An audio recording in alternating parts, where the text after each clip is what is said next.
chybičku jazdy do svahu. Po ruchu ESP servis je nutný. Tu máme. Takže ako vidíme, žiadna chyba už nie je. Dnes máme takže takéto veľké auto. A doslova chybiček spojených s ABS. Chybičku jazdy do svahu. Po ruchu ESP servis je nutný.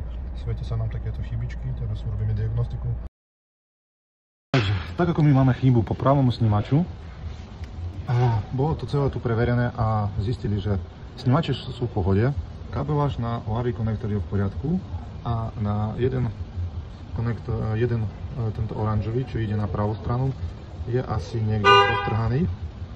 A čo bolo urobené? Takže my tu zapojili takú súčiastku, nejaký kablik, aby to prepojiť takýmto spôsobom z jednej strany a z druhej strany. S tým, že aby prekontrolovať, či tento spoj je v poriadku. A teraz,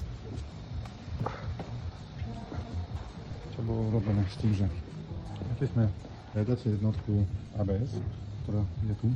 My si netreba hovoriť, že sú oni veľmi jednoducho tam docopnuté. Špeciálny rozmer. Takže potom máme tester. A testujeme teraz ľavú stranu. Čiže zapojíme jeden takto, druhý takto a vidíme, že to ide.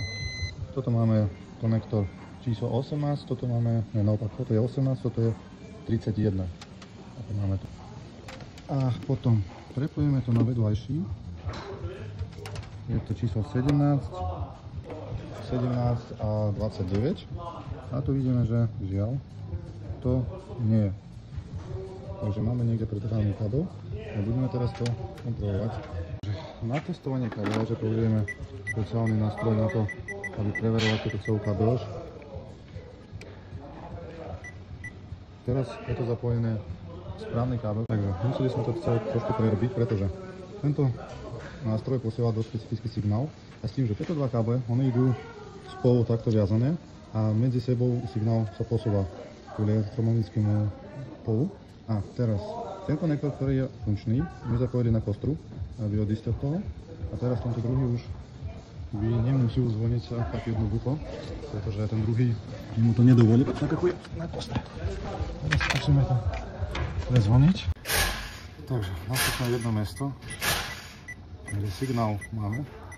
A po tomto mieste už je ťažko to ukázať. Tu máme a ďalej už nejde to proste nijak. Takže musíme celú túto kabeláž pozrieť. Takže našli sme to. Je to tu.